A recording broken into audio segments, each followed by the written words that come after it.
So, how does wealth inequality interact with the planetary limits we face and our ability to develop responses?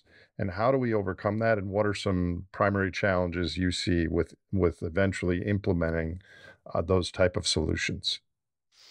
Yeah, there's been a lot of research about income inequality.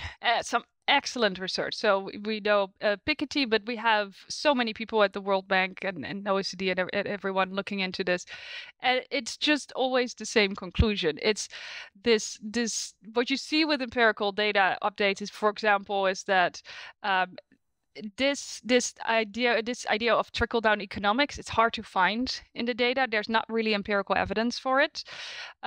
It's and what you do see is that there are actually a lot of negative consequences from it. So there's a lot of reduced trust between citizens, from citizens in their government and their institutions, and there's also environmental impacts, which is very interesting. Because there's more income inequality, people have a way stronger drive to display a certain kind of lifestyle because you can fall so deeply, right, on the social ladder. And so the environmental impacts, there's a lot more conspicuous consumption. As I think Thomas Veblen, an economist, coined that. So if anybody, I'm sure you're familiar with these drops and these long lines around stores, and you always wonder who stands in line for shoes for 5 hours, and that's that kind of thing, like the status, because it's rare, and Mhm. so you go there to impress other people, even though they're just shoes that are ridiculously expensive, or handbags, or any kind of stuff, really t-shirts. But so this is so what you see is that income inequality. First of all, you see a relation with, like I said, there's reduced trust. There's also a worsening of social inequality. So you also see a propensity for more racism, sexist behavior, that sort of things. But you also see that because of that reduced social capital, so to say, people can come together much less easily to demand the changes that they want to see. The majority of the population wants the government to act on climate change. And the fact that it doesn't happen also is, in that sense, related to income and wealth inequality. Except if they really knew what true action on climate would entail, which is less material consumption around the world, then maybe fewer people might advocate for doing something about it. Open question. I don't know if that's true. So first of all, I think on a global scale, yes, much less consumption, very obvious.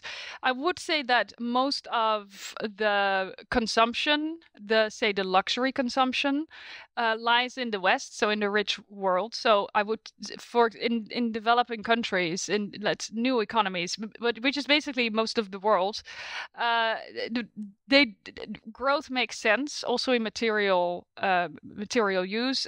Their carbon footprints per capita can increase because it goes towards meeting their basic needs.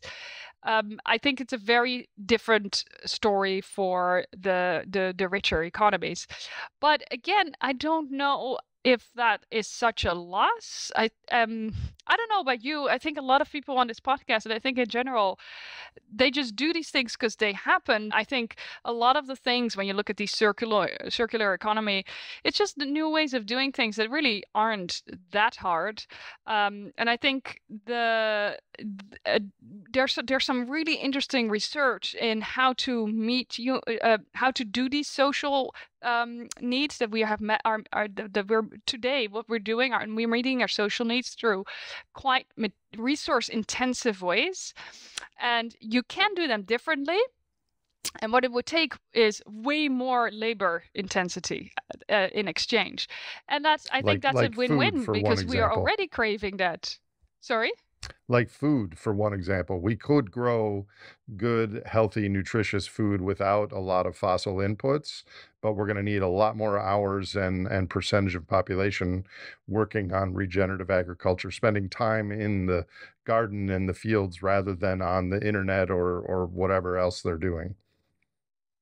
Locally produced. That's an excellent excellent example. There's even a gender angle. I spoke to a couple of people at the UN who were looking into that and ask especially lower income men, because income inequality is affecting men and women differently. So the income inequality, it's about basically you're eroding the middle, right? And so for women, it's about 50-50. So women end up in the upper class about 50% of the time, and the other 50% is getting poorer. For men, it's 30-70. So it's lower. 70 being Um, what? that's going to the lower class. Yeah. So the impact inequality is impacting them more. Some experts at the UN said that they were looking into, well, what if they do this growing food locally, because that's something that is very valuable. You can distribute that. It's something that you can produce. You can do that with your hands. Not everybody likes sitting behind a computer all day. So there's even a gender angle there that could be very interesting. Well, this gets back to your Thorstein Veblen comment about conspicuous consumption and status. Is right now you don't get status from being a farmer in the United States, like a local regenerative farmer. You get status from being a computer programmer or a developer of shopping centers or whatever else. And that ultimately has to change, I think, before we're going to have a big cultural change.